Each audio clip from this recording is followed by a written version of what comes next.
قال رسول الله صلى الله عليه وسلم أتيت ليلة أسري بي على قوم মেরাজের রাতে একদল মানুষের পাশ দিয়ে অতিক্রম করলাম। মানুষগুলার দিকে তাকাইলাম, তাকায়া দেখলাম বুতুনুহুম কাল বুয়ুত, তাদের পেটগুলা বিশাল বড় বাড়ির মতো। পেট কিসের মতো? বাড়ি। পেট বাড়ির মতো। ফিহা আল হাইয়াত তুরা মিন খারিজি বুতুনিহিম, পেটের বাহির থেকে পেটের ভিতরে দেখা যায় বিশাল বড় বড় সাপ দৌড়ায়। সাপ। আমি প্রশ্ন করলাম মানহা উলা ইয়া জিবরিল, জিবরিলেরা কারা? জিবরিল আমিন জবাব দেয় হা উলা ইয়া আকালাতুর রিবা ইয়া রাসূলুল্লাহ, হুজুর এরা হলো সুদখোরের দল, কিয়ামত পর্যন্ত তাদের পেটের মধ্যে সাপ থাকবে। আওয়াজ দিয়ে বলি নাউজুবিল্লাহ। এরা সুদখোরের দল, কিয়ামত পর্যন্ত এদের পেটে সাপ থাকবে। এলো 7 নাম্বার গজব। গজব নাম্বার 8, আল্লাহ না করেন, আল্লাহ না করেন যদি সুদি লেনদেন অবস্থায় মারা যায়। মা আছে কাদের জীবিত? প্রিয় ভাইয়েরা, হাত নামান। সুদ খাওয়া, আপন মায়ের সাথে বিয়ে করা মানে ব্যভিচার করা। ইবনে মাজাহ 2274 নম্বর হাদিস। আর রিবা সাবউনা হুবা আইসারুহা আইয়ান কে হার রাজুল উম্মাহ, সুদের গুনাহের 70টা শাখা, সর্বনিম্ন শাখা হলো আপন সন্তান আপন মাকে বিয়ে করা মানে ব্যভিচার করা। মা যারা আমার বয়ান শুনতেছেন, আপনার সন্তানকে নিষেধ করেন তুই সুদ খাবি না। স্ত্রীরা আপনার স্বামীকে বলেন আপনি সুদ খাবেন না। ছেলে যারা আছেন বাবাকে বলেন সুদ খাবেন না। মাকে প্রতি মাসে মাসে প্যান্ট শার্ট পাঞ্জাবি কিনে দেওয়ার দরকার নাই। বছরে যদি পারেন হালাল টাকায় শুধু ঈদে পাঞ্জাবি দিলে হবে, তাও যদি হারাম টাকায় হয় আমার লাগবে না। টিউশনি করে চলেন, অটো চালান, বাইক চালায় মানুষকে নেন, আপনি ভাড়াটা নেন, আপনি হালাল কামাই করেন। যুবক যারা আছেন বাপেরে বলেন আব্বা হারাম টাকা আমারে দিয়েন না, আপনি আমি আমার মতো কামাই করব, আপনি আমাকে হারাম টাকা দিয়েন না। মেয়ে যারা আছেন বাপেকে বলেন প্রতি সপ্তাহে সপ্তাহে কসমেটিক্স লাগবে না আমার, হারাম টাকায় হালাল টাকায় পারলে আমাকে দিয়েন। এইভাবে যদি কোনো মেয়ে ছেলে স্ত্রী আর মা তার ওই পরিবারের ইনকাম সোর্স যে মানুষটা তাকে নিষেধ করে, এই লোকটা রাতের বেলা বালিশে মাথা লাগায় ভাববে মা চায় আমি সুদ না খাই, স্ত্রী চায় আমি সুদ না খাই, ছেলে মেয়ে চায় আমি সুদ না খাই। আর যাদের জন্য সুদি টাকায় আমি হাত দেই তারাই যখন চায় আমি সুদ না খাই, ঠিক আছে এটা ছেড়ে দিলাম, সবাই মিলেমিশে হালালভাবে কষ্ট করে আমরা চলবো। আমি আশাবাদী পারিবারিক সাপোর্ট যদি ইনকাম সোর্সের মানুষটা পায় তিনি সুদ থেকে খুব দ্রুত ফিরে আসবেন ইনশাআল্লাহ। এইভাবে আপনি সাপোর্ট করেন। এগুলো 8 নাম্বার। 9 নাম্বার গজব, যে ব্যক্তি সুদি লেনদেন অবস্থায় মারা যাবে, এক তো পেটে সাপ থাকবে, দ্বিতীয়ত হলো এই সাপ নিয়ে সে কিয়ামত পর্যন্ত রক্তের একটা নদীতে সাঁতার কাটবে। কিয়ামতের আগে সে নদীর কিনারায় পৌঁছতে পারবে না। ক্বালু ওয়া মা হুন্না ইয়া রাসূলুল্লাহ ক্বালা আশ-শিরকু বিল্লাহ والسحر وقتل النفس التي حرم الله إلا بالحق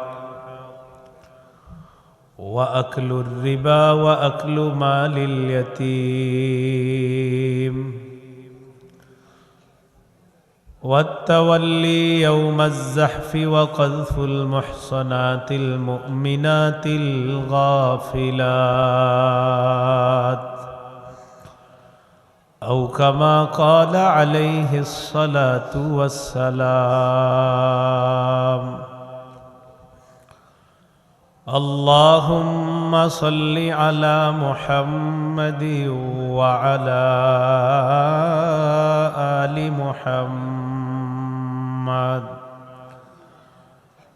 كما صليت على إبراهيم وعلى آل إبراهيم إنك حميد مجيد اللهم بارك على محمد وعلى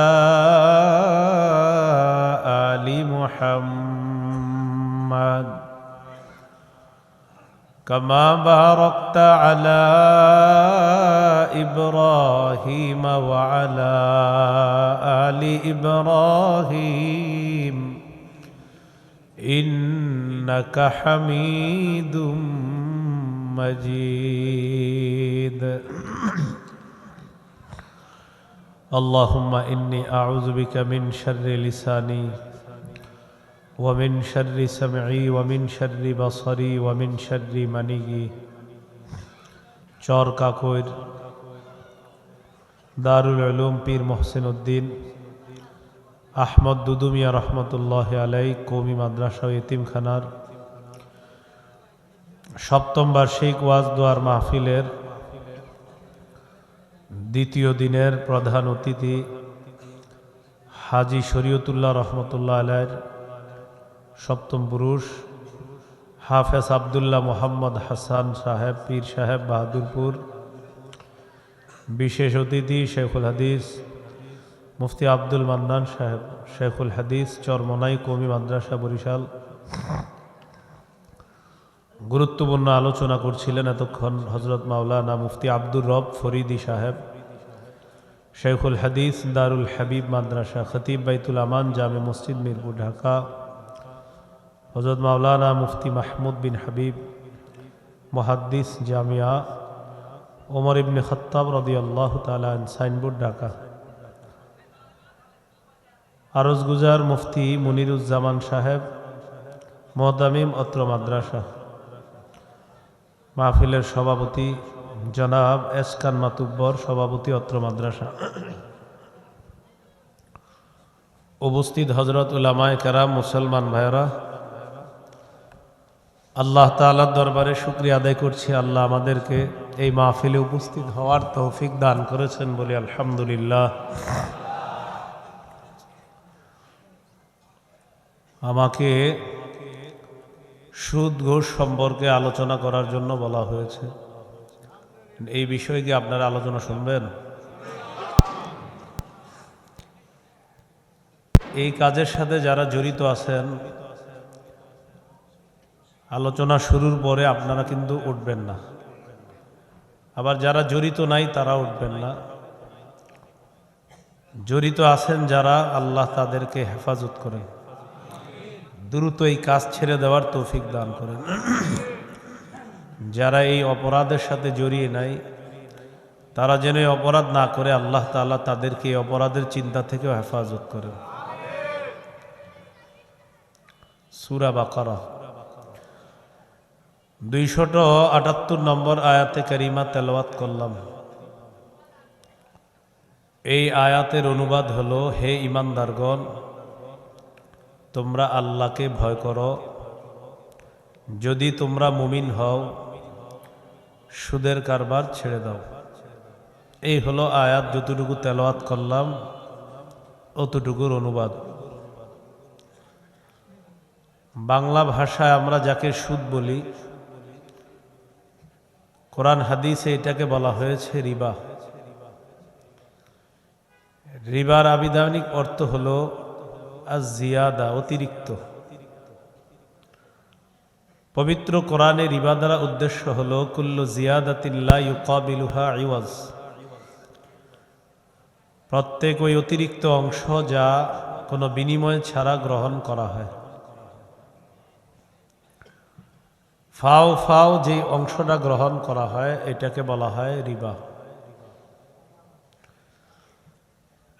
রিবার সংজ্ঞা হাদিসে আসছে। হাদিসের একটা কিতাব আছে আল জামিউস সগীর। এই কিতাবের 6318 নম্বর হাদিস। আলী রাদিয়াল্লাহু তাআলা আনহুর বর্ণনা, তিনি বলেন, কুল্লু করজিন জাররা মানফাআতান ফাহুয়া রিবা, প্রত্যেক ঋণ, যেই ঋণ অন্যকে দেওয়ার পর সেই ঋণের মোকাবেলায় কিছু অতিরিক্ত পাওয়ার আশা করা হয়, এটাকে রিবা বলা হয়। হাদিসের একটা কিতাব আছে, নাম মুসান্নাফ আব্দুর রাজ্জাক। এই কিতাবের 14362 নম্বর হাদিস। আব্দুল্লাহ ইবনে আব্বাস রাদিয়াল্লাহু তাআলা আনহুমার বর্ণনা, তিনি বলেন, ঋণ গ্রহীতা ঋণ দাতাকে এই কথা বলা, আখিরলি ওয়া আজিদুক, তুমি আমারে কিছু সময় বাড়ায়া দাও, আমি তোমারে কিছু বাড়ায়া দিব। আগামী শুক্রবার টাকা দেওয়ার কথা, 2-4 দিন বাড়ায়া দাও, শনি রবি সোম মঙ্গলবার, এই যে কয়েকদিন বাড়ায়া দিবা, আমিও কিছু বাড়ায়া দিব। তো এই যে আমি কিছু বাড়ায়া দিব, এই চুক্তি করা এটা সুদ। সহিহ মুসলিমের বর্ণনা, উবাদা ইবনে সামিত রাদিয়াল্লাহু তাআলা আনহুর বর্ণনা, তিনি বলেন, সামিআতুন নবিয়্য সাল্লাল্লাহু আলাইহি ওয়াসাল্লাম ইয়ানহা আন বাইইয যাহাবি বিয-যাহাব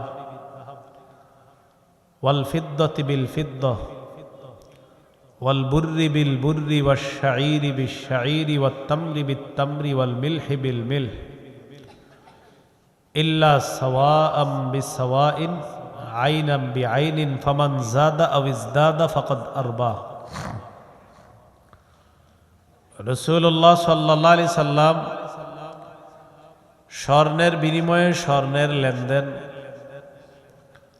রূপার বিনিময়ে রূপার লেনদেন, গমের বিনিময়ে গমের লেনদেন, জবের বিনিময়ে জবের লেনদেন, খেজুরের বিনিময়ে খেজুরের লেনদেন, লবণের বিনিময়ে লবণের লেনদেন করতে রাসূল সাল্লাল্লাহু আলাইহি সাল্লাম নিষেধ করেছেন। তবে ইল্লা সাওয়াআম বিসাওয়া, সমান সমান যদি হয় তাহলে লেনদেন করা জায়েজ আছে। স্বর্ণ স্বর্ণ এক জাতীয় জিনিসের লেনদেন সমান সমান হলে জায়েজ। রূপা রূপা এক জাতীয় জিনিসের লেনদেন সমান সমান জায়েজ। গম গম, জব জব, এগুলা এক জাতীয় জিনিস, সমান সমান লেনদেন হলে জায়েজ। খেজুর খেজুর এক জাতীয় জিনিস, সমান সমান লেনদেন জায়েজ। লবণ লবণ এক জাতীয় জিনিস, সমান সমান লেনদেন জায়েজ। ফামান যাদা আও ইজদাদা ফাকাদ আরবা, কেউ যদি বাড়িয়ে দেয় অথবা বাড়িয়ে নেওয়ার চুক্তি করে, সে সুদি কারবার করবে। কি শিখতে পারলাম? এক জাতীয় জিনিসের লেনদেন সমান সমান হলে জায়েজ, কম বেশি হলে সুদ। সহিহ বুখারীর বর্ণনা, 2175 নম্বর হাদিস। এই হাদিসের মধ্যে আছে রাসূলুল্লাহ সাল্লাল্লাহু আলাইহি সাল্লাম বলেন, বিউয যাহাবা বিল ফিদ্দাতি ওয়াল ফিদ্দাতা বিয যাহাব কাইফা শি'তুম, তোমরা স্বর্ণের বিনিময়ে রূপা, রূপার বিনিময়ে স্বর্ণ যেভাবে মন চায় লেনদেন করো। কারণ স্বর্ণ আর রূপা দুইটা কি এক না আলাদা? আলাদা জিনিস হওয়ার কারণে যেভাবে মন চায় তোমরা লেনদেন করো। বিদায় হজের ভাষণে রাসূল সাল্লাল্লাহু আলাইহি সাল্লামের স্পষ্ট ঘোষণা, সহিহ মুসলিমের বর্ণনা, 1218 নম্বর হাদিস।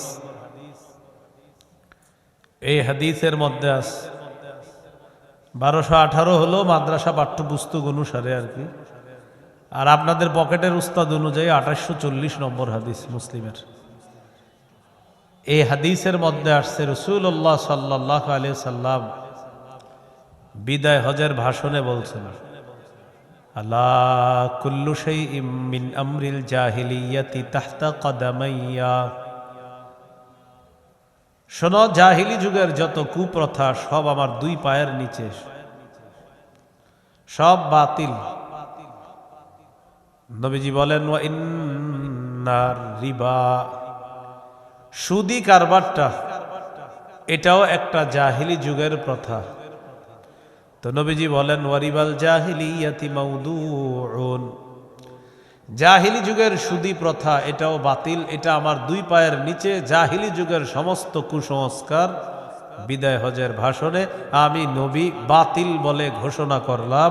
সুদ প্রথা এটাও জাহিলি যুগের প্রথা, এই প্রথার মধ্যেও তোমরা জড়িয়ে যাবা না।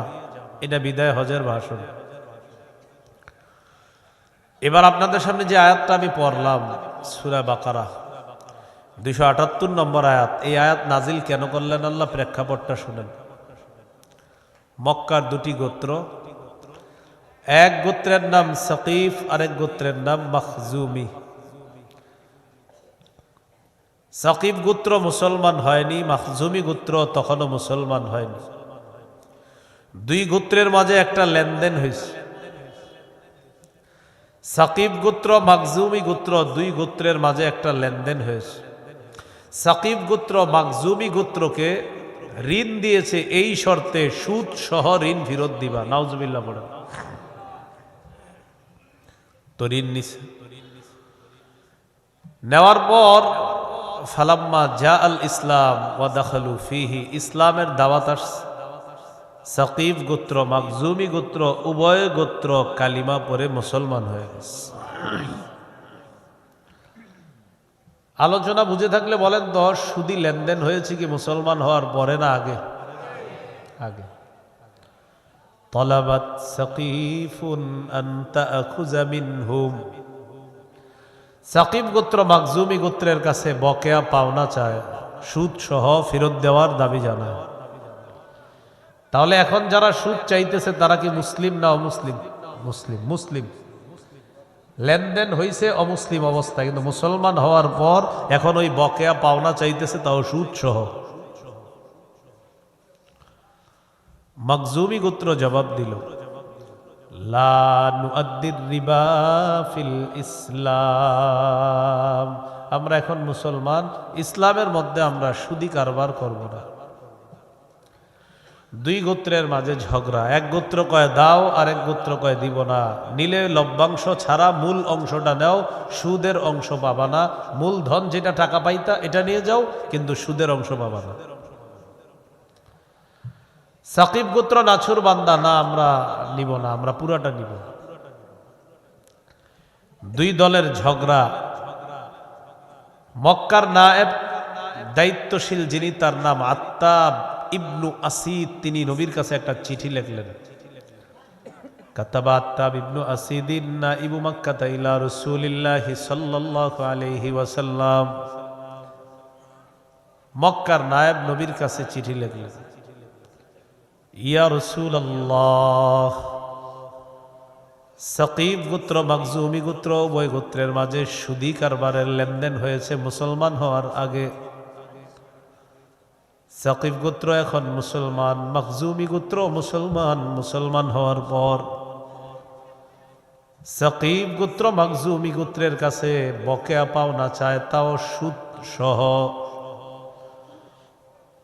সাকিব গোত্র পাওনা চায়, মাখজুমি গোত্র জবাব দেয়, আমরা মূলধন ফিরিয়ে দিব, কিন্তু সুদি অংশ দিব না। হুজুর আমি এখন কি করব, আমি টেনশনে আছি, আমি মক্কার দায়িত্বশীল হওয়ার কারণে তাদের এই ঝগড়া আমার সহ্য করতে দিতেছে, এখন আমি কি ফয়সালা দিব? রসুলের কাছে চিঠি পড়ে শোনানো হলো। ওই মুহূর্তে আল্লাহ তাআলা সূরা বাকারার 278 নম্বর আয়াত নাজিল করছে।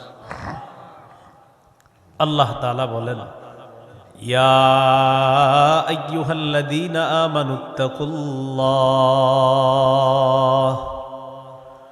وذروا ما بقي من الربا إن كنتم مؤمنين।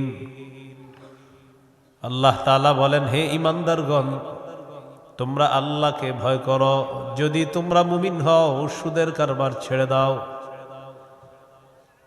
আয়াত নাজিল হওয়ার পর আল্লাহ নবী আয়াতটির বিষয়বস্তু মক্কায় পাঠিয়ে দেয়। সাকিফ গোত্র মাখজুমি গোত্র উভয় গোত্র যখন জানছে আল্লাহ আয়াত নাজিল করেছেন, যদি তোমরা মুমিন হও সুদের কারবার ছেড়ে দাও।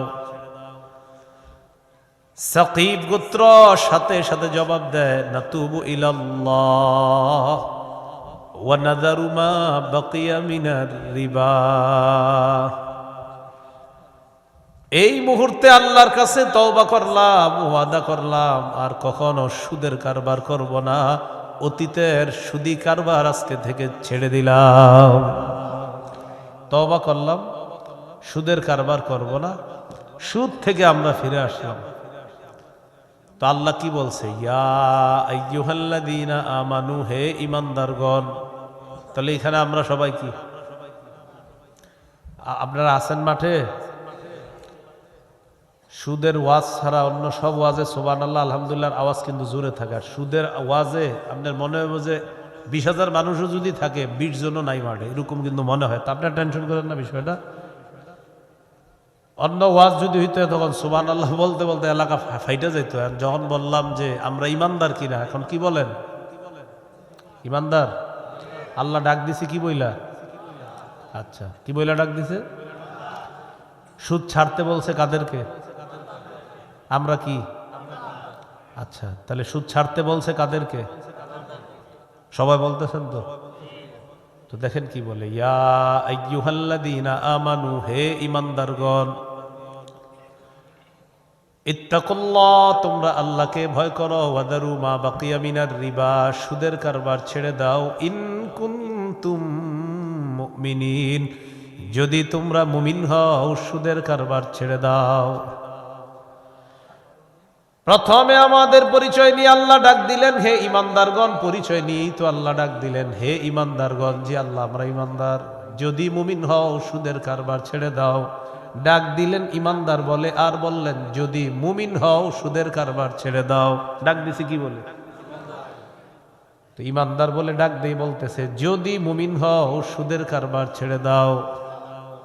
ডাক দিলেন ইমানদার বলে, এটা বইলা বলতেছে আসলে যদি মুমিন হও সুদের কারবার ছেড়ে দাও। তার মানে ওয়াজটা যারা যারা শুনতেছে, যারা সুদ খায়, যদি মুমিন হয় তাহলে কি ছেড়ে দিতে হবে? আল্লাহ তৌফিক দান করেন। সমাজে কিছু সুদ আছে, চক্রবৃদ্ধি সুদ। আপনার কাছ থেকে নিবে 100 টাকা, 10 টাকা সুদ, হে আবার 100 টাকা আরেক জায়গায় লাগাবে 20 টাকা সুদ। বুঝছেন? মানে আজীব সিস্টেমের সুদ এইটা একটা। আরেকটা হলো আগামী শনিবার টাকা দেওয়ার কথা, ভাই ইকো দিয়েন না, ভাই ইকো দিয়েন না, আগামী শনিবার টাকা দেওয়ার কথা। তো আগামী শনিবার টাকা দিতে না পারলে বাড়বে, কিন্তু যদি শনিবারে না দাও তো বাড়বে। রবিবার হয়ে গেলে আরো বাড়বে, সোমবার হয়ে গেলে আরো বাড়বে। বিশিষ্ট সুদখোর 25 তারিখের পরে আপনারে ফোন দিয়ে জানায় দিবে, আব্দুর রহিম ভাই ঠিক আছে তো, সব মনে আসেনি তো, আল্লাহ দিলে ইনশাল্লাহ শনিবার, ইনশাল্লাহ আল্লাহ দিলে আবার কইতেছে শনিবার কিন্তু আর বেশি দিন বাকি নাই, 1 তারিখ আসতে আর বেশি দিন বাকি নাই। তো যাই হোক, আমাকে দুইজনের লেনদেনগুলো সবসময় স্বচ্ছ হয়, আর আপনারা আমি সবচেয়ে ভালো পাইছি লেনদেনের মধ্যে করে সুদি কারবার বলতেছে আপনি শুনুন। তো যাই হোক ভাই, আপনারা আমি খুব বিশ্বস্ত মানুষ হিসাবে জানি, তো ইমান আকিদা ঠিক রাখেন আল্লাহর হস্তে, কোনো ধরনের কিন্তু খামখেয়ালি করেন না। আপনি 1 তারিখে টাকাটা দিয়ে দিয়ে সুদ করে ইমান শিখায় আরেকজন।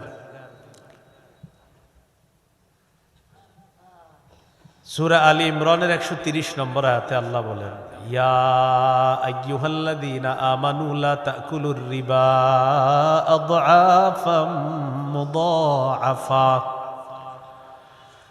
হে ইমানদারগণ তোমরা সুদ খেও না, চক্রাকারে বৃদ্ধি করে তোমরা সুদ খেও না, তোমরা বাড়ায় বাড়ায় সুদ খাও না, কম বেশি সব ধরনের সুদ হারাম। আবার অনেকে বাড়ায় বাড়ায় সুদ খায়, আল্লাহ বলেন এটাও করবা না। সূরা বাকারার 276 নম্বর আয়াতে আল্লাহ বলেন, ইয়ামহাকুল্লাহুর রিবা ওয়া ইউরবিস সাদাকাত, আল্লাহ তাআলা সুদকে ধ্বংস করে দেয়, সদকাকে আল্লাহ বাড়ায় দেয়। সূরা রুমের মধ্যে আল্লাহ বলেন, ওয়া মা আতাইতুম মির রিবাল ইয়ারবুয়া ফি আমওয়ালিন নাস ফালা ইয়ারবু ইনদাল্লাহ, আল্লাহ তাআলা বলেন তোমরা যেই সম্পদ সুদ হিসাবে মানুষকে দাও, মানুষের সম্পদ বাড়ার জন্য যেই সুদের অংশ দাও, ফালা ইয়ারবু ইনদাল্লাহ, আল্লাহর কাছে এটা বাড়ে না। তোমরা মানুষকে যেই সুদি অংশটা দাও মানুষের সম্পদ বাড়ার জন্য, আল্লাহর কাছে এটা বাড়ে না। ওয়া মা আতাইতুম মিন যাকাতিন তুরিদুনা ওয়াজহাল্লাহ, আল্লাহকে খুশি করার জন্য যে যাকাত তোমরা দাও, ফাউলাইকা হুমুল মুদঈফুন, এই যাকাত দেওয়ার মাধ্যমে যাকাত দাতা দুনিয়ার মধ্যে তার সম্পদ বাড়ায় নেয়, আখিরাতে বহু গুণে সওয়াব বৃদ্ধি করে নেয়। সত্যি করে বলবেন, সুদে আসলে আমাদের চোখে দেখতে কি মনে হয়? টাকা কমে না বাড়ে? সুদে সুদে দেখতে টাকা কি হয়? বাড়ে। আর জাকাতে টাকা কমে। বাইরের আওয়াজ কি বাইরে গেছে? বাহিরের আওয়াজ, এই যে উপরের আওয়াজ কমান, উপরের আওয়াজ কমান। হ্যাঁ, উপরে এখানে একটা ক্লাস হবে। হ্যাঁ, একটা ক্লাস হবে, এরকম নিয়ন্ত্রিত আওয়াজ রাখেন, তো ফাটানো হবে না, আপনি আওয়াজ নিয়ন্ত্রণ রাখেন। হ্যাঁ,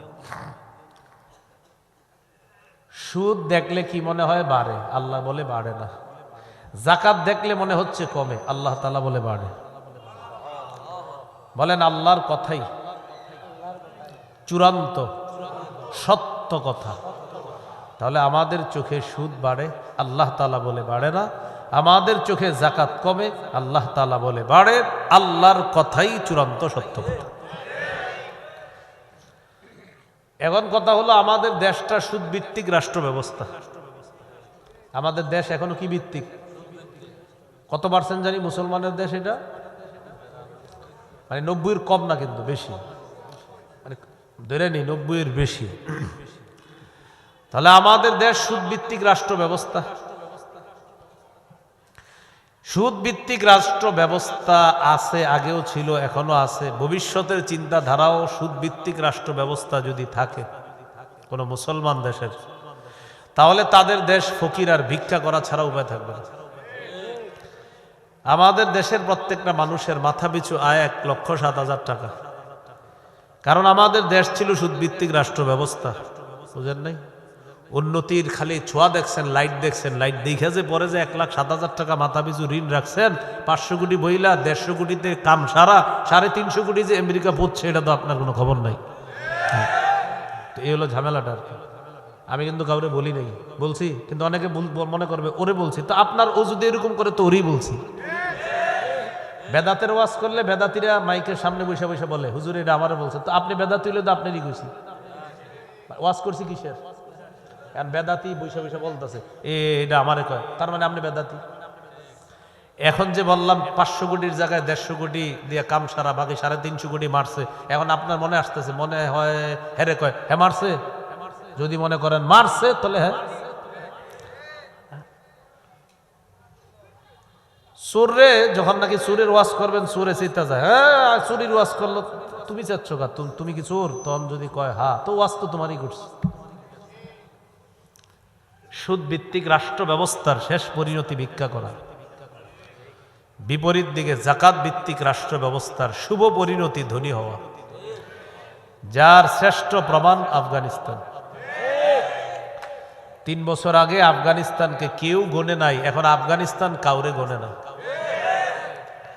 3 বছর আগে সবাই বলছে আমরা তাদেরকে সমর্থন দিচ্ছি না, তাদের পাশে আমরা থাকছি না। এখন আফগানিস্তানকে বলে আফগানিস্তান আপনাদের সাথে একটু সুসম্পর্ক বজায় রাখতে চাই। আফগানিস্তান বলে এখন সময় নেই, পরে কথাবার্তা যাওয়ার হবে। মার্সিডিজ গাড়ি বানায় দেখায় তাদেরকে, এরা এর চেয়ে দামি গাড়ি বানায় দেখায় দিস। হেলিকপ্টার বিমান কে চালাবে এই নিয়ে প্রশ্ন তুললো, পাগড়ি বাইন্দা হেলিকপ্টার বিমান চালায় দেখায় দিস। নারীরা রাস্তায় নামছে অধিকার আদায়ের জন্য। আফগান সরকার বলছে রাস্তায় নামছো কা? আমরা আমাদের অধিকার চাই। কি অধিকার? আমরাও কামাই করব, আমরাও বেতন নিব। আগে কত পাইতে? এত। এখন পর্দার সহিত চাকরি করো, ডাবল বেতন দেব, যাও। তো এই দেশ আপনি থামাবেন কিভাবে বলেন? তাহলে কি শিখলাম বলেন তো? সুদ ভিত্তিক রাষ্ট্র ব্যবস্থার শেষ পরিণতি ভিক্ষা। জাকাত ভিত্তিক রাষ্ট্র ব্যবস্থার শুভ পরিণতি ধনী হওয়া। এবার আমার সাথে বলেন, বলেন সুদে ফকির আরো ফকির হয়, জাকাতে ফকির ধনী হয়। একজন ধনী মানুষ 100 জনকে সুদে টাকা দিচ্ছে। এই 100 জন কিস্তি সুদ পরিশোধ করতে করতে বেচারারা জমি জায়গা বেচে, ঘর বাড়িও বেচে। এরকম কি হিস্টোরি শুনছেন আপনারা? তাহলে একজন ধনী হলো সুদে, 100 জন ফকির হলো। আপনারা 10 জন টাকাওয়ালা একজনকে জাকাত দিলেন, 50,000 টাকা করে জাকাত দিলেন একজনকে, 5 লাখ টাকা পাইল। ও আগামী বছর জাকাত দিবে। তাহলে সুদে ফকির আরো ফকির হয়, জাকাতে ফকির ধনী হয়। আমাদের বাংলাদেশে যদি 1 বছর সঠিকভাবে ধনীরা জাকাত দেয়, পরের বছর সুদ বলবে জাকাত তুমি ভালো থেকো, আমি বিদায় নিই। বলেন এই জন্য, বলেন আজকে থেকে তিনটা দোয়া বেশি বেশি করব। এক, আল্লাহ কিয়ামতের আগে বাংলাদেশে আর কোন নারী প্রধান চাই না। কি প্রধান চাই না? সবাই বলেন কেন? বলেন আরো জোরে বলেন, পুরো এলাকারে শোনান, বলেন। নবীজি জবাব দিতেছে। নবীজি বলেন, লা ইউফলিহা কওমুন ওয়াল্লাউ আমরাহুম ইমরাআতান। নবীজি বলেন, ওই জাতি কিছুতেই সফল হবে না যেই জাতি তাদের নেতৃত্বে কোনো নারীকে বসায় দেয়। 47 জন প্রেসিডেন্ট পরিবর্তন করলো, একজনকেও তারা নারী বসাইলো না। দুনিয়ার এই দেশে ওই দেশে নারী বসায় দেয়, আর আমাদেরকে গোলামির জিনজির পরায়া তারা রাজা সাইজা আমাদেরকে গোলাম বানাইতে চায়। মুসলমান, এখনই শপথ নিতে হবে, আর গোলামের জিনজিরে আবদ্ধ থাকা যাবে না। ভবিষ্যতে নারী শাসক কোনোভাবেই যেন না হয়। এই জন্য কি করণীয়? হুজুররা গুতাগুতি না করে এখনই এক হওয়ার সময়। এই যে সুযোগ ইসলামী দলগুলোর জন্য, এই সুযোগ আগামী 50 বছরে আসবে কিনা আল্লাহ ভালো জানে। এই সুযোগ যদি ইসলামী দলগুলা কাজে লাগাইতে না পারে, বাস ওই এই হাত পাতার যুগ চলতেই থাকবে। এই জন্য ইসলামী মনা দলগুলা যারা, এরা এই সুযোগ কাজে লাগাতে হবে। এই সুযোগটা কি করতে হবে? কাজে লাগাতে হবে। আল্লাহ তৌফিক দান করে। তাহলে আমরা কি দোয়া করলাম? 1 নাম্বার, আর কোন নারী শাসক চাই না। 2 নাম্বার, বলেন আল্লাহ বাংলাদেশে শরিয়া আইন চাই। শরিয়া আইন চায় না তারা কোন না কোন অপরাধী যারা, বলেন শরিয়া আইন চায় না তারা কোন না কোন অপরাধী যারা। চোর শরিয়া আইন চাইবে না, হাত কাটা যাবে। ধর্ষক শরিয়া আইন চাইবে না, পাথর মারা হবে অথবা তাকে বেত্রাঘাত করা হবে। সিনেমা যারা করে নায়ক নায়িকা, তারা শরিয়া আইন চাইবে না, কারণ শরিয়া আইন প্রতিষ্ঠিত হলে কোনো নারীর শরীরে স্পর্শ করতে পারবে না। এই জন্য কোনো বাটপার অপরাধীরা শরিয়া আইন চাইবে না। শরিয়া আইন প্রতিষ্ঠিত হলে বিগত দিনের চুরির বিচার করতে করতে হাইকোর্টের মেয়াদ শেষ হয়ে যাবে। এই জন্য শরিয়া আইন চায় না তারা কোনো না কোনো অপরাধী যারা। 3 নাম্বার দোয়া করবেন, আল্লাহ আমাদের দেশে এমন একজন শাসক দেন, যেই শাসক মৌলিক 4টি কাজ করবে। নামাজ কায়েম করবে, যাকাতের বিধান চালু করবে, সৎ কাজের আদেশ করবে, অসৎ কাজের নিষেধ করবে। কয় কাজ মৌলিক করবে? এইরকম দোয়া করতে হবে। এখন আপনি এমন একজনকে বসাইতেছেন, হে নিজে নামাজ পড়ে না, তো এখন তাহলে কি হবে? তাহলে 4 গুণওয়ালা একজন শাসক আল্লাহর কাছে চাইতে হবে। সূরা হজের 41 নম্বর আয়াতে আল্লাহ বলেন, আল্লাযীনা ইম্মাক্কান্নাহুম ফিল আরদি আকামুস সালাহ ওয়া আতাউয যাকাতা ওয়া আমারু বিল মা'রুফি ওয়া নাহাউ আনিল মুনকার। আল্লাহ তাআলা বলেন, যাদেরকে আমি রাষ্ট্র ক্ষমতায় বসাই তাদের মৌলিক কাজ হবে 4টা। 1 নাম্বার নামাজ কায়েম করা, 2 নাম্বার যাকাতের বিধান চালু করা, 3 নাম্বার সৎ কাজের আদেশ করা, 4 নাম্বার অসৎ কাজের নিষেধ করা। আল্লাহ এই 4 গুণওয়ালা একজন শাসক আপনি দিয়ে দেন। তাহলে এই দোয়াটা করতে হবে, বলেন ইনশাআল্লাহ। এবার চলেন আমরা জানি সুদের ভয়াবহতা কি। কিসের ভয়াবহতা? সুদের ভয়াবহতা। সুদের 1 নম্বর ভয়াবহতা, যে ব্যক্তি সুদ হারাম এটা জানার পরেও সুদি কারবারে জড়াবে, সে যেন আল্লাহ আর আল্লাহ রসুলের সাথে যুদ্ধের প্রস্তুতি নেয়। সূরা বাকারা 279 নম্বর আয়াতে আল্লাহ বলেন, ফাইল্লাম তাফআলু ফাযানু বিহারবিম মিনাল্লাহি ওয়া রাসূলিহি। সুদ হারাম এটা জানার পরেও যদি সুদের কারবার ছেড়ে না দাও, আল্লাহ আর তার নবীর বিরুদ্ধে যুদ্ধের প্রস্তুতি নিয়ে নাও।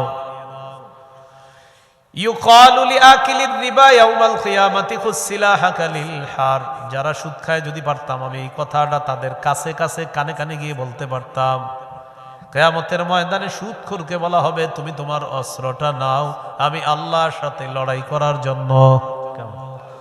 সুদখোরকে কিয়ামতের মাঠে বলা হবে, ও সুদখোর, তুমি তোমার অস্ত্র নাও, অস্ত্র নাও। আমি আল্লাহর সাথে লড়াই করবা, নবীর সাথে লড়াই করবা, তুমি তোমার অস্ত্র নাও। কিয়ামতের মাঠে বলা হবে। এগুলো 1 নাম্বার ভয়াবহতা। 2 নাম্বার, বলেন যারা সুদ খায় এই অবস্থায় যদি মারা যায়, কিয়ামতের ময়দানে কবর থেকে পাগল অবস্থায় উঠবে। কি অবস্থায় উঠবে? সূরা বাকারা 275 নম্বর আয়াতে আল্লাহ বলেন, আল্লাযীনা ইয়াকুলুনা আর-রিবা লা ইয়াকুমুনা ইল্লা কামা ইয়াকুমুল্লাযী ইয়াতাখাব্বাতুহুশ শাইতানু মিনাল মাস। যারা সুদ খায় তারা কবর থেকে কিয়ামতের ময়দানে এমন অবস্থায় উঠবে, দেখলে মনে হবে শয়তানের স্পর্শে তারা পাগল হয়ে গেছে। যালিকা বিআন্নাহুম ক্বালু ইন্নামাল বাইউ মিসলুর রিবা। আল্লাহ তাআলা বলেন এটা এই কারণে তারা দুনিয়ার মধ্যে বলতো ব্যবসা সুদের মতো। বলেন নাউযুবিল্লাহ। ব্যবসা কিসের মতো? সুদের মতো। আসলে কি সুদের মতো? ব্যবসায়ী 1 মাস কত কষ্ট করে ইলেকট্রিক বিল দিতে হয়, কর্মচারীদের বেতন দিতে হয়, পানির বিল দিতে হয়, সবকিছু করার পর লভ্যাংশ কতটুকু থাকবে এই নিয়ে তার টেনশনের শেষ নাই। সুদখোর 25 তারিখ পর্যন্ত টাট জুয়া খেলায় আর চা দোকানের সামনে বৈশা বৈশা লেকচার মারবে আর বলবে ঈমান তোরছে আমার কম নাই। কি বলবে? ঈমান তোরছে আমার। আবার দেখবেন মাঝে মাঝে হজেও যায়। কোথায় যায়? খায় কি? যায় কই? বলেন বলেন। খায় সুদ, যায় হজে। এরকম খায় সুদ, যায় হজে। এই তো আবার আইসা আইসা আপনার এরকম বলে, হ্যাঁ বেটা বুঝো যেগুলো কিছু, তো 25 তারিখের পরে চুপি চুপি ফোন দেয়, শোনো তো আমার আর তোমার লেনদেনের বিষয়টা এই এলাকার ওলামায়ে কেরাম জানে না তো। না তো যাক, এগুলো আমার আর তোর মাঝে ঈমান রাখবি কিন্তু ঠিক মতো, কাউরে বলবি না এগুলা। মানে সুদ যে খারাপ এটা হেও জানে, আর যে নিতেছে সেও জানে, তো বলতেছে সাবধান, এগুলা কাউরে বলবি না। সমাজে কিছু বিশিষ্ট সুদখোর পাবেন যারা লুকায় লুকায় সুদ খায়, মানে চুপি চুপি খুব নেক্সট শুরুতে, মানে বুঝায় আমি খুব ভালো মানুষ কিন্তু হে সুদ খায়। আর হের কিছু কাস্টমার ধরা আছে যারা হের কাছ থেকে সুদ নেয়, তো তাদেরকে এভাবে বলে, ভাই আপনার কিন্তু আমি অনেক বিশ্বাস করি, আপনার ঈমান খুব পাকাপোক্ত, আল্লাহর রাস্তায় কথাটা কাউরে বলবেন না, এরকম বলে। তো এরা কি করে? এরা খায় সুদ, আরেকজনের রক্ত চোষা টাকা। আবার দেখবেন প্যান্ট শার্ট পয়রা এলাকায় আসবে, আসার পরে আপনি বলবেন স্যার কি অবস্থা, বাজারু গাড়ি কিনছেন, মাশাআল্লাহ মনে হয় ইনকাম ভালো হয়েছে ব্যবসায়। তখন উনি বলবে, হ্যাঁ 1 করোড় প্রফিট হয়েছিল, এর মাঝে তোমার 50 লাখ হলো ইন্টারেস্ট, আর মূল প্রফিটটা হলো তোমার 50 লাখ। আপনি সহজ সরল কৃষক মানুষ তাকায় রয়েছেন, বলতেছে 1 করোড় প্রফিট, তার মধ্যে তোমার 50 লাখ, এটা হলো মূল প্রফিটটা, উইথ ইন্টারেস্ট তোমার 50 লাখ। হে আপনারে এই ইংলিশ বলার পরে আপনি মনে করতেন স্যারের ব্যবসাটা না জানি কত উন্নত। স্যার আপনারে বুঝাইছে 50 লাখ সুদ আর 50 লাখ আসল, এটা আপনারে স্যারে বুঝাইছে। তো বড় লোকে যেটা খায় এটার নাম দেয় ইন্টারেস্ট, গরিবরা ওই সহজ কিস্তি, এটার নাম সুদ। আশা, ভালোসা, হতাশা, নিরাশা, ব্রাক, ব্যাঞ্চ ইত্যাদি কত নামে আছে না এগুলা। তো এরা কিস্তি কিস্তিতে এগুলার নাম দেয় সুদ, আর ধনী এটার নাম দেয় কি ইন্টারেস্ট। ধনী যেটার নাম ইন্টারেস্ট দেয় আর গরিবেরটার নাম সুদ। সুদ সুদ এটা যদি ধনী মানুষও খায়, হ্যাঁ প্যান্ট শার্ট কোট প্যান্ট পরে থাকলে আর বলবেন তুমি বিশিষ্ট সুদখোর। বিশিষ্ট কি খোর? মানে হ্যাঁ প্যান্ট শার্ট পরে ইংরেজি বুঝায় আর বুঝায় যে আমি ভালো মানুষ। আল্লাহ তাআলা বলেন যালিকা বিআন্নাহুম ক্বালু ইন্নামাল বাইউ মিসলুর রিবা। এটাই কারণে তারা বলতো ব্যবসা সুদের মতো। ওয়া আহাল্লাল্লাহুল বাইআ ওয়া হাররামার রিবা। আল্লাহ তাআলা বলেন আল্লাহ ব্যবসা হালাল করেছেন, সুদ আল্লাহ হারাম করেছেন। এই আয়াতটা দেখবেন অনেক কোম্পানির সামনে লেখা, দেয়ালের মধ্যে লেখা, আর এক খাম্বার মধ্যে লেখা হাতের কামাই শ্রেষ্ঠ কামাই আল হাদিস। আরেক খাম্বার মধ্যে লেখা নবীও কামাই করছে। আল্লাহ নবী বলেন আমি ছাগল চড়াইছি, মেষ চড়াইয়া বেতন নিয়েছিলাম, আমি হালাল কামাই করছি আল হাদিস। ওই পাশে লেখা দাউদ নবী হাতের কামাই করছে আল হাদিস। এবার আপনি ভিতরে গিয়ে দেয়ালে দেয়ালে খালি আল কোরআন আল হাদিস। এবার একটু পরে যে কাজটায় যাবেন সুদ। দেয়ালে চারপাশে লেখা আল হাদিস আল কোরআন, একটু পরে আপনি মূল কাজে যাবেন আর কি, ওখানে যেই কাজে গেছেন এখন ওখানে যাবেন, যাওয়ার পরে সুদি লেনদেন। দেয়ালে দেয়ালে যদি কোরআনের সবগুলা আয়াত লেখাও থাকে আর বিশেষ যদি সুদের কারবার হয়, সুদ হারাম, কিয়ামত পর্যন্ত হারাম। কোরআনের আয়াত আর হাদিস লিখে দেখবেন দেয়াল পুরা ভরা, ভিতরে সুদের কারবার। এটা চিন্তা ভাবনা করলে অনেক কিছু গবেষণা করে বের করে নিতে পারবেন। আল্লাহ আমাদেরকে বুঝার তৌফিক দান করেন।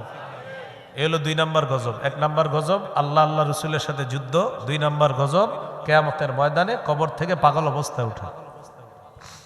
3 নম্বর গজব, আমার দিকে তাকান, 3 নম্বরটা এই যে, এই দেখেন, আপনারে এইভাবে গলা চাইপা ধরলে আপনার যেমন কষ্ট হবে, এইভাবে গলা চেপে ধরার পর কেউ যদি আপনাকে গলা টিপে হত্যা করে আপনার যেমন কষ্ট হবে, সুদখোর কিয়ামতের মাঠে যখন উঠবে মনে হবে তার গলাটা কেউ চেপে ধরছে, আসলে কিন্তু চেপে ধরে নাই, কিন্তু মনে হবে তার গলা চেপে কেউ হত্যা করতে চাইতেছে। এই অবস্থায় উঠবে কিয়ামতের মাঠে। উমদাতুত তাফসীর 1 নম্বর খণ্ড 330 নম্বর পৃষ্ঠা। আকিলুর রিবা ইউবাসু ইয়াউমাল কিয়ামাতি মাজনুনান ইউখনাক। সুদখোরকে কিয়ামতের ময়দানে উঠানো হবে এমন অবস্থায় দেখলে মনে হবে পাগল, আর মনে হবে তার গলাটা চেপে ধরে কেউ তাকে হত্যা করছে। নাউজুবিল্লাহ। 4 নাম্বার, সুদের কারণে আপনার বরাদ্দকৃত হালাল রিজিকটা আল্লাহ ছিনায় নেয়। আপনার জন্য বরাদ্দকৃত হালাল রিজিক ছিল আল্লাহর পক্ষ থেকে, কিন্তু আপনি সুদে কারবার করতেছেন, এই হালাল রিজিকটা আল্লাহ ছিনায় নেবে। তুমি সুদ খাও, হালালটা তোমার খাওয়া লাগবে না, আল্লাহ হালাল ছিনায় নেবে।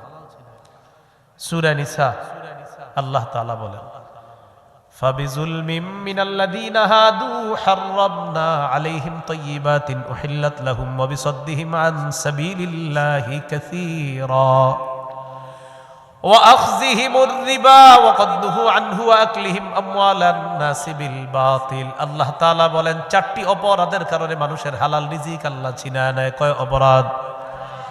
বলেন 1 নাম্বার জুলুম করা, 2 নাম্বার আল্লাহর রাস্তায় বাধা দেওয়া, 3 নাম্বার সুদ খাওয়া, 4 নাম্বার আরেকজনের সম্পদ অন্যায়ভাবে ভক্ষণ করা। এই 4টি অপরাধ যার মধ্যে আসবে আল্লাহ তাআলা তার হালাল রিজিক ছিনায় নিবেন। আপনার পাশাপাশি 2 জনের জমিন আছে, আপনি কোদাল দিয়া কাটতে কাটতে কাটতে কাটতে, আগে আইল ছিল এত বড়, এখন এটা এরকম চিকুন হয়ে গেছে কিভাবে? হ্যাঁ, এই যে কাটতে কাটতে আপনার জমির অংশ বানাইলেন, বড় বানাইলেন, এক বিগত পরিমাণ যদি আরেকজনের মালিকানা হয়, সহিহ মুসলিমের বর্ণনা, কিয়ামতের ময়দানে 7 তবক জমিন আল্লাহ আপনার গলায় ঝুলাই দিবেন। নাও, তোমার অনেক জমি দরকার, এখন 7 তবক জমি নিয়ে কিয়ামতের মাঠে হাঁটো, নাও। এইগুলো আপনাদের এলাকায় আছে, এরকম কুবাইতে কুবাইতে কমবা না, সাবধান। আপনার জমি থেকে আল্লাহ আপনার হালাল রিজিক দিবে, আপনি কেন হারামটা ধরতেছেন? এই হারামটা ধরার কারণে হালাল রিজিক আপনার থেকে আল্লাহ ছিনায় নেবে। তাহলে 4 নাম্বার গজব, সুদের কারণে আল্লাহ হালাল রিজিক থেকে বঞ্চিত করেন। আল্লাহ আমাদেরকে হেফাজত করেন।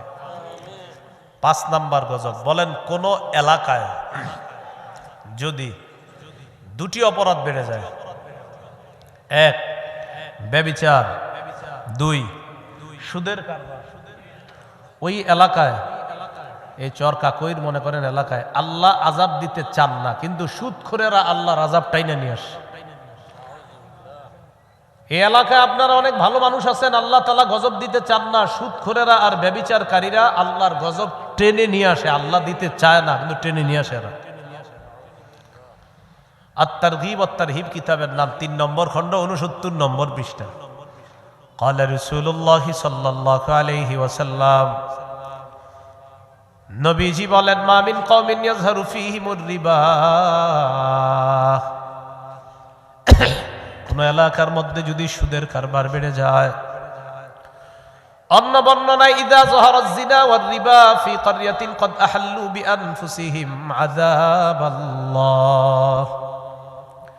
কোন এলাকার মধ্যে যদি 2টি অপরাধ বেড়ে যায়, 1 নাম্বার সুদের কারবার, 2 নাম্বার ব্যভিচার, ক্বাদ আহাল্লু বিআনফুসিহিম আযাবাল্লাহ, এই মানুষগুলা আল্লাহর গজব টেনে নিয়ে আসে, বলি নাউজুবিল্লাহ। এই জন্য এলাকার যারা সুদখোর আছে তাদের কাছে যাবেন, পায়ে ধরে বলবেন, ভাই তুমি সুদের কারবার ছেড়ে দাও, কারণ তোমার কারণে গজব আসলে আমরা ভালো মানুষগুলাও গজবের মধ্যে পড়বো। যদি সুদের কারবার ছেড়ে না দাও, এলাকা ছেড়ে দাও।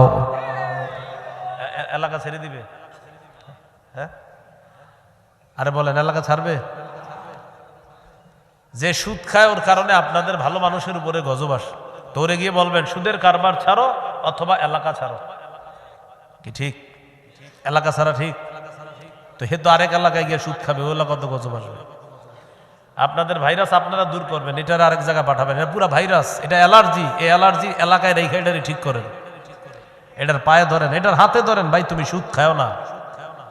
এগুলো 5 নম্বর গজব। 6 নম্বর গজব, বলেন কোন এলাকায় সুদের কারবার যদি বেড়ে যায়, ওই এলাকায় দুর্ভিক্ষের গজব আসে।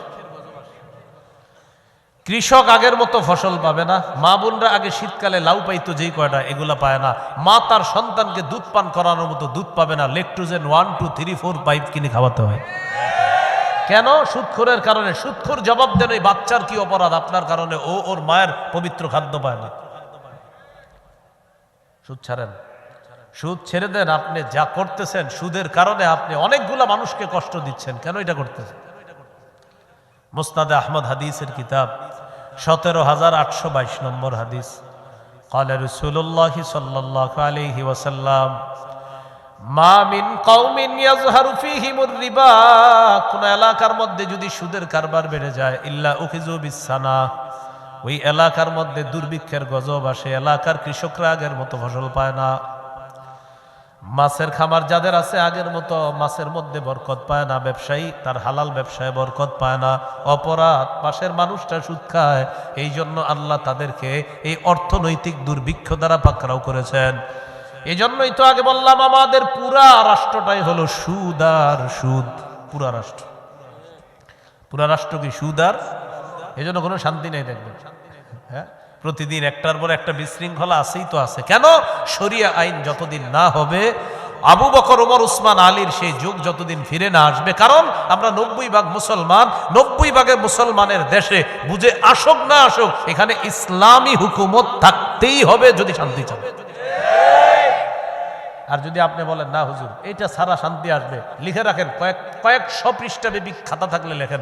বড় বড় অনেকে আমার বিরোধিতা করতে পারেন না, আমি ছোট বয়স নিয়ে বলছি, আপনি লিখতে পারেন, খেলাফত ব্যবস্থা ছাড়া মুসলমানদের ভাগ্য পরিবর্তন হয় না, হতে পারে না, হবে না।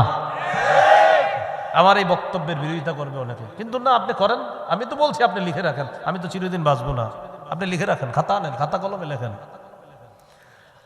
বলতে পারেন হাজার হাজার মিনিট টাইম আমি নষ্ট করে পড়াশোনার আলোকে বলতেছি, এছাড়া আপনার শান্তি আসবে না।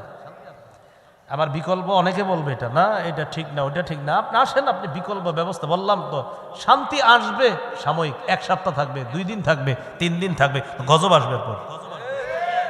চূড়ান্ত শান্তি চান, খেলাফত ব্যবস্থার বিকল্প না। আবু বকর, ওমর, উসমান, আলীর যুগ, সেই যুগ ফিরে আনতে হবে। যদি আপনি বলেন আপনি মুসলমান, আর যদি বলেন অন্য কিছু, তাহলে আমার বক্তব্য নেই।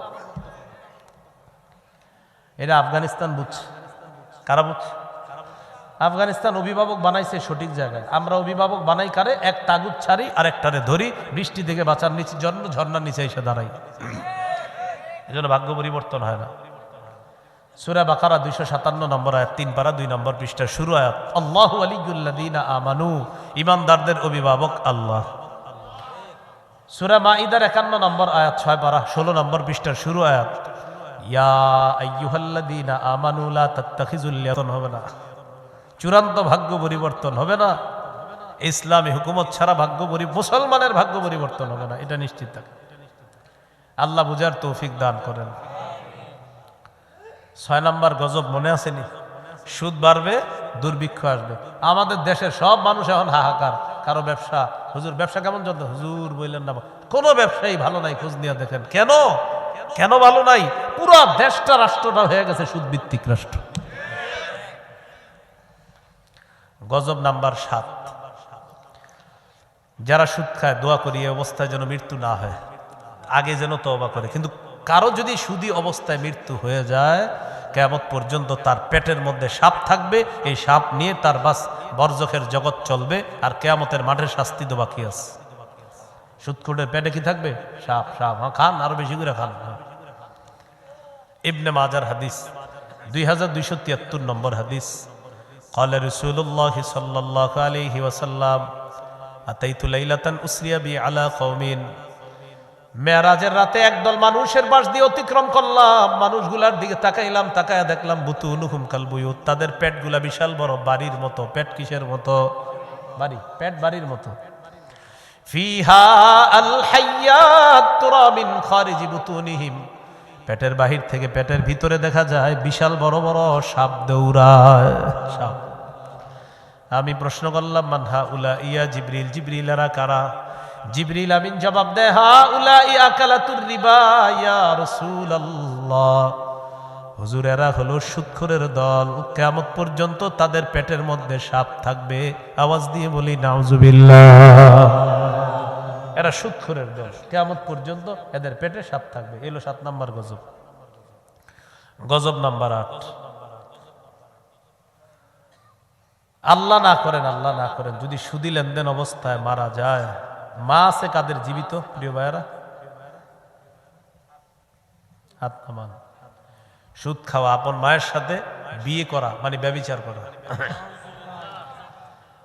ইবনে মাজাহ 2274 নম্বর হাদিস। আর রিবা সাবউনা হুবা আইসারুহা আইয়ান কে হার রাজুল উম্মাহ, সুদের গুনাহের 70টা শাখা, সর্বনিম্ন শাখা হলো আপন সন্তান আপন মাকে বিয়ে করা মানে ব্যভিচার করা। মা যারা আমার বয়ান শুনতেছেন, আপনার সন্তানকে নিষেধ করেন তুই সুদ খাবি না। স্ত্রীরা আপনার স্বামীকে বলেন আপনি সুদ খাবেন না। ছেলে যারা আছেন বাবাকে বলেন সুদ খাবেন না। মাকে প্রতি মাসে মাসে প্যান্ট শার্ট পাঞ্জাবি কিনে দেওয়ার দরকার নাই। বছরে যদি পারেন হালাল টাকায় শুধু ঈদে পাঞ্জাবি দিলে হবে, তাও যদি হারাম টাকায় হয় আমার লাগবে না। টিউশনি করে চলেন, অটো চালান, বাইক চালায় মানুষকে নেন, আপনি ভাড়াটা নেন, আপনি হালাল কামাই করেন। যুবক যারা আছেন বাপেরে বলেন আব্বা হারাম টাকা আমারে দিয়েন না, আপনি আমি আমার মতো কামাই করব, আপনি আমাকে হারাম টাকা দিয়েন না। মেয়ে যারা আছেন বাপেকে বলেন প্রতি সপ্তাহে সপ্তাহে কসমেটিক্স লাগবে না আমার, হারাম টাকায় হালাল টাকায় পারলে আমাকে দিয়েন। এইভাবে যদি কোনো মেয়ে ছেলে স্ত্রী আর মা তার ওই পরিবারের ইনকাম সোর্স যে মানুষটা তাকে নিষেধ করে, এই লোকটা রাতের বেলা বালিশে মাথা লাগায় ভাববে মা চায় আমি সুদ না খাই, স্ত্রী চায় আমি সুদ না খাই, ছেলে মেয়ে চায় আমি সুদ না খাই। আর যাদের জন্য সুদি টাকায় আমি হাত দেই তারাই যখন চায় আমি সুদ না খাই, ঠিক আছে এটা ছেড়ে দিলাম, সবাই মিলেমিশে হালালভাবে কষ্ট করে আমরা চলবো। আমি আশাবাদী পারিবারিক সাপোর্ট যদি ইনকাম সোর্সের মানুষটা পায় তিনি সুদ থেকে খুব দ্রুত ফিরে আসবেন ইনশাআল্লাহ। এইভাবে আপনি সাপোর্ট করেন। এগুলো 8 নাম্বার। 9 নাম্বার গজব, যে ব্যক্তি সুদি লেনদেন অবস্থায় মারা যাবে, এক তো পেটে সাপ থাকবে, দ্বিতীয়ত হলো এই সাপ নিয়ে সে কিয়ামত পর্যন্ত রক্তের একটা নদীতে সাঁতার কাটবে, কিয়ামতের আগে সে নদীর কিনারায় পৌঁছতে পারবে না। সহিহ বুখারীর বর্ণনা 2085 নম্বর হাদিস। ফজরের নামাজের পর রাসূল সাল্লাল্লাহু আলাইহি সাল্লাম সাহাবীদের দিকে ফিরে বসলেন। সাহাবীদের দিকে ফিরে বসার পর আপনারাও দেখবেন এই এলাকার মসজিদের ইমাম সাহেবরা ফজরের পর সালাম ফিরে মুসল্লিদের দিকে ফিরে বসে না? হ্যাঁ বসের আওয়াজটা কম হয়েছে, বসেনি? প্রথমে কম হয়েছে কেন আমি বলি, আপনার অনেকে টেনশনে আছে যে হুজুর ফজরের পরে ইমাম সাহেব কি ডাইন দিকে যায় না বাম দিকে, উনি কি বসে না শোয় না ঘুমায়, আমরা তো জানি না আসলে। তো এই জন্য দেখবেন কয়েকজন বলছে জি, মানে অনেকে তো জানে না যে ফজরের পরে আসলে হুজুর ইমাম সাহেব কি উত্তরে দক্ষিণে না কোথায় যায়, আমরা তো জানি না আসলে। কেন জানে না? ওই ওনারা ঘরে নামাজ পড়ে তো ফজরটা, তো এই জন্য আর কি জানে না। আমি ভালো ধারণা রাখি আপনি মসজিদে না পড়লে ভাই অন্তত ঘরে পড়েন, আল্লাহ তৌফিক দান করেন। কিন্তু যুবক যারা আছি আমরা সবাই মসজিদেই জামাতে যাব, বলেন ইনশাআল্লাহ। মান সাল্লা সুবহা ফি জামাআ, কেউ যদি ফজরের নামাজ জামাতে পড়ে সারা রাত নামাজ পড়ার সওয়াব। এশার নামাজ জামাতে বললে অর্ধেক রাত নামাজ পড়ার সওয়াব, ফজর জামাতে বললে সারা রাত নামাজ পড়ার সওয়াব। আপনি কিন্তু ঘুমায়া ছিলেন, আপনি এশা পড়ার পরে ঘুমায়া ছিলেন, পরে উইঠা ফজর পড়ছেন, এই ঘুমায়া ছিলেন উইঠা ফজর পড়ছেন, বাস ঘুমায়া থাকলেও আল্লাহ সারা রাত দাঁড়িয়ে দাঁড়িয়ে নামাজ পড়ার সওয়াব ওই এশার ফজরের কারণে আর দিয়ে দিবে আপনাকে। তো যাই হোক, আগামীকাল ফজর একটু দেখে ইমাম সাহেব কি করে। হ্যাঁ, তো ইমাম সাহেব ফজরের পর মুসল্লিদের দিকে ফিরে বসে, নবীজি বসলেন সাহাবীদের দিকে ফিরে। বসার পর জিজ্ঞাসা করলেন তোমরা কেউ কোনো স্বপ্ন দেখছো কালকে? কেউ কোনো জবাব দেয় না, এর মানে কেউ কোনো স্বপ্ন দেখে নাই। فقال رسول الله صلى الله عليه وسلم رأيت الليلة رجلين أتيان দুই ব্যক্তিকে দেখলাম রাতের বেলা আমার কাছে আসছে, আসার পর একজন আমার ডান বাহুতে ধরছে আর একজন আমার বাম বাহুতে ধরছে। فأخرجاني إلى أرض مقدسة পবিত্র একটা জমিনের দিকে আমাকে দুইজন নিয়ে চলছে। যাইতে যাইতে হাত্তা ইনতলাকনা ইলা নাহরিম মিন দাম ওয়া ফি রিওয়ায়া হাত্তা আতাইনা আলা নাহরিম মিন দাম, রক্তের একটা নদীর কাছে গিয়ে পৌঁছলাম। নদীর দিকে তাকাইলাম, তাকায়া দেখি নদীর পানির কালার হলো রক্তের মতো। ফিহি রাজুলুন কাইম, নদীর মাঝখান, এটা মনে করেন মাঝখান, নদীর মাঝখানে এক ব্যক্তি দাঁড়ায় আছে, মাঝখানে এক ব্যক্তি দাঁড়ায় আছে, এটা হলো নদীর কিনারা। ওয়ালা ওয়াস্তিন নাহরি রাজুলুন বাইনা ইয়াদাইহি হিজারা, নদীর কিনারায় এক ব্যক্তি, তার সামনে পাথর আর পাথর, কিনারায় একজন, মাঝে একজন, কিনারায় যিনি তার সামনে পাথর। আল্লাহ নবী বলেন ফাআকবালা রাজুলুল্লাযী ফিন নাহরি, মাঝখানের লোকটা সাঁতার কেটে রওনা করছে, কিনারায় যাবে। যেই মাত্র কিনারায় যায়, যাওয়ার পর ফারামাল্লাযী আলা ওয়াস্তিন নাহরি বিহাজারিন ফি, নদীর কিনারা যে মানুষটা আছে তিনি একটা পাথর নিয়ে ওই সাঁতারকারী লোকটার মুখ বরাবর মারে। ফাআলকামাহু হাজারা, ওই লোকটার মুখের ভিতরে পাথরটা ভাতের লোকমার মতো ঢুকাইয়া দিবে, মানে ভাত যেমন পেটে যায় এই পাথরটা এরকম মুখ দিয়ে ঢুকে আপনার সবকিছু ঝাঁঝরা করে রক্তে পুরা নদীটা রক্তের কালার হচ্ছে পারবে। তো পাথর লাগার পর আপনার রদ্দাহু হাইসু কানা, এক আঘাতে ওই লোক মাঝখানে সাঁতার কাটছে, আবার মাঝখানে চলে গেছে, এক আঘাতে, পাথরের এক আঘাতে নগদ মাঝখানে।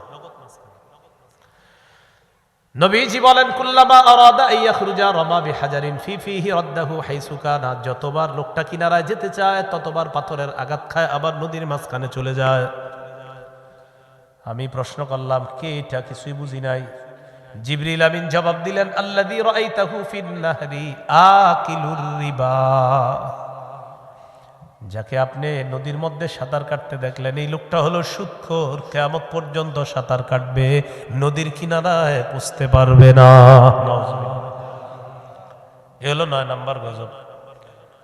গজব নাম্বার 10, সুদ খাওয়া, দুনিয়া ধ্বংস করা, আখেরাত ধ্বংস করা। দুনিয়াও ধ্বংস তো করলেন, আখেরাত জাহান্নাম কামাই করলেন, জান্নাত হারাইলেন। বলেন নাউজুবিল্লাহ। সহিহ বুখারীর বর্ণনা 2766 নম্বর হাদিস। হ্যাঁ, যারা দেয়, একজন জিজ্ঞাসা করেছে যারা কি করে, সব একই ক্যাটাগরি আসবে, যারা দেয় হ্যাগো কি অবস্থা, ওইটাও আসতেছে। পুরাটা শোনেন না, বয়ানটা শোনার পরে আর প্রশ্ন থাকবে না। হ্যাঁ, 10 নম্বর গজব, যারা সুদি লেনদেন করে। একজনে কয় যারা দেয়, যারা লেনদেন, সুদি লেনদেনই যারা করে। একজনে কয় যে সুদ দেয়, তো দেয় যে ওই তো খায়, এটা একটা। যে সুদ দেয় ও সমান অপরাধী, মানে সুদের টাকাটা যে দেয় ও সমান অপরাধী, ও কেন এই হারাম কাজের মধ্যে লাগে, জড়িত হয়, ওর উপরে 24 ঘন্টা আল্লাহ রসুলের অভিশাপ চলতে থাকবে। কয় ঘন্টা? আচ্ছা, এটা আসতেছে।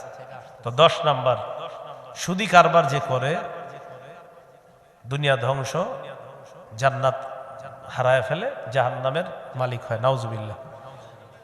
قال رسول الله صلى الله عليه وسلم اجتنبوا السبع الموبقات, নবী বলেন তোমরা 7টি ধ্বংসাত্মক অপরাধ থেকে বাঁচো। قالوا وما هن يا رسول الله, সাহাবীরা বললেন হুজুর এই 7টি ধ্বংসাত্মক অপরাধ কি? নবীজি বললেন আশিরকু বিল্লাহ, 1 নাম্বার আল্লাহর সাথে শিরিক করা, এটা হলো ধ্বংসাত্মক অপরাধের একটা। কি করা? বলেন সবাই, কি করা? লাতাজিদান্না। 5 নাম্বার আকলু মালিল ইয়াতীম, এতিমের সম্পদ অন্যায় ভাবে ভক্ষণ করা। 6 নাম্বার আত-তাওয়াল্লি ইয়াউমাজ যাহফি, জিহাদের ময়দান থেকে পলায়ন করা। 7 নাম্বার কাযফুল মুহসানাতিল মুমিনাতিল গাফিলাত, সতীসাদী মুমিন নারীর উপর মিথ্যা অপবাদ দেওয়া। সতীসাদী মুমিন নারীর উপর মিথ্যা অপবাদ। পুকুরের দক্ষিণ পাশের এক মেয়ের বিয়ে ঠিক হয়েছে, মেয়েটা আসলে ভালো, আপনাদের এলাকাবাসীও সাক্ষী দেয় মেয়েটা ভালো। তো বিয়ে ঠিক হওয়ার পর আমাদের সমাজের কিছু মানুষের অবস্থা এমন, আরেকজনের একটা মেয়ে ভালো জায়গায় বিয়ে হোক, এটা আবার পাশের ঘরের পছন্দ করে না। সবাই না, ক্ষেত্র বিশেষ। এখন দেখেন এই যে আমি এই কথাটা বললাম, এখন অনেকে বলবো হুজুর এটা আপনি কেন বললেন? ভাই আপনারই বলছি আমি, আপনারই অভ্যাস আসেনি সেটা বলেন। যদি বলেন না, তো আপনার লাগলো কেন, তার মানে আপনার অভ্যাস আছে এটা। তো এই বিষয়টা না আমি মানে বুঝাইতে পারি না অনেক সময়।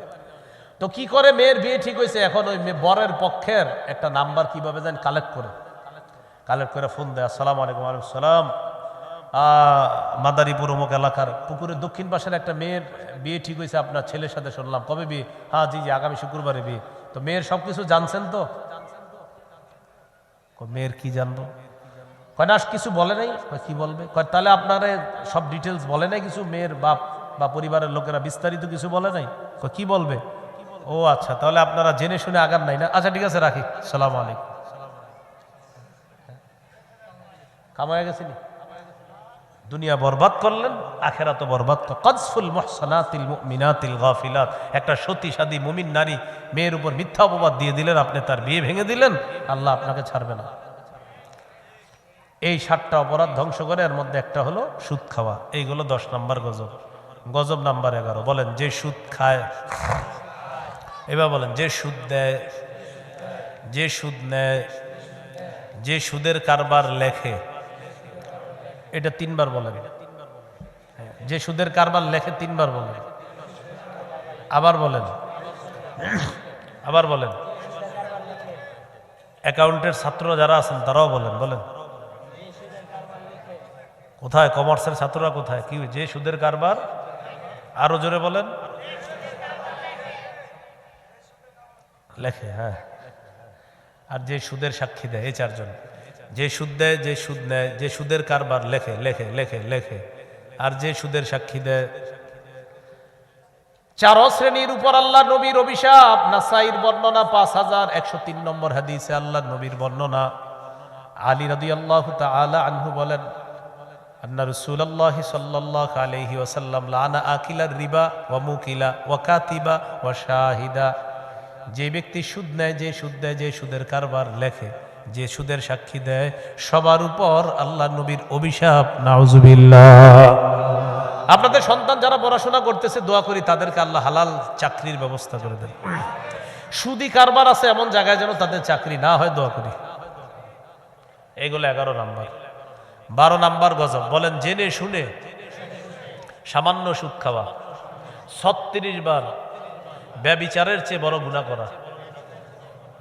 মুসনাদে আহমদ হাদিসের কিতাব 21957 নম্বর হাদিস। ক্বালা রাসূলুল্লাহ সাল্লাল্লাহু আলাইহি ওয়াসাল্লাম দিরহামু রিবান ইয়াকুলুহু আর-রাজুলু ওয়া হুয়া ইয়ালামু আশাদ্দু মিন 36 জিনা। জেনে শুনে 1 দিরহাম পরিমাণ সুদ খাওয়া, সামান্য সুদ খাওয়া, 36 বার জিনা করার চেয়ে বড় অপরাধ করা। এগুলো 12 নাম্বার। 13 নাম্বার গজব, নবী বলেন এমন একটা জামানা আসবে সবাই সুদ খাবে, যদিও সুদ না খায় সুদের হাওয়া সবার গায়ে লাগবে। কি বলছে?